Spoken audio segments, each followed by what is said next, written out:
Bon, alors. T'as un crayon? Allez. Si vous voulez. Symboliquement, allez. Allez. Bon, allez. Maintenant, après, je peux plus Je te laisse remplir. Oui, je remplis. Allez, il va mettre le nom. Allez, voilà.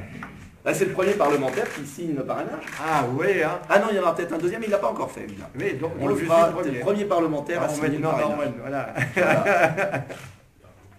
Voilà. Et puis, voilà. Parce qu'il y a des papiers qui ne seront pas honorés. Voilà. Et il y a des non-papiers qui seront honorés, qui viendront. Qui s'ajouteront.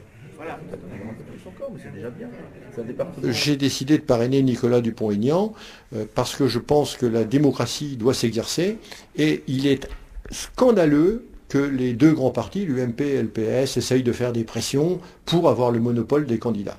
Nous sommes en démocratie, il faut que, disons, tous les courants d'opinion sérieux puissent avoir leurs candidats pour que les Français procèdent à une vraie élection. Alors à ce propos, vous dites que vous avez fait un projet de loi. Oui, j'ai fait un projet de loi organique prévoyant que, d'une part, les parrainages ne soient plus rendus publics, parce que on ne peut pas concevoir un système où le vote est secret pour éviter les pressions et que dans le même temps, on a des parrainages qui sont rendus publics où on permet toutes les pressions pour empêcher des candidatures. Donc ça c'est le premier point. Et le deuxième point, ma proposition prévoit aussi que tout parti qui a obtenu au moins 5% des suffrages lors des précédentes élections législatives puisse de plein droit présenter un candidat. Ce qui réglerait les problèmes qu'on avait vus avec le Front National, où un parti qui fait 15 ou 20% des suffrages est obligé de galérer pour obtenir ses parrainages, parce que tout le microcosme politique fait des pieds et des mains pour l'empêcher d'être candidat. Alors cette signature va vous amener aussi à soutenir complètement cette candidature ? Non, parce qu'un parrainage n'est pas un soutien. Un parrainage, c'est le fait démocratiquement de dire, bah tiens, ce monsieur, il a une représentativité, il est normal qu'il soit candidat.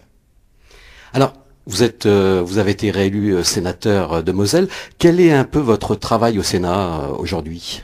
Eh bien, mon travail au Sénat est très intéressant parce que la majorité a changé. Donc on n'a plus le bloc monolithique qu'il y avait auparavant, où l'UMP avait quasiment à lui seul la majorité absolue, ce qui était quand même très malsain pour la démocratie, parce qu'il n'y avait pas beaucoup de dialogue. Bon, actuellement, globalement, la majorité est plutôt à gauche, mais cette majorité résulte d'un pluralisme de partis, et donc il est plus facile actuellement d'émettre des idées, de faire passer des idées.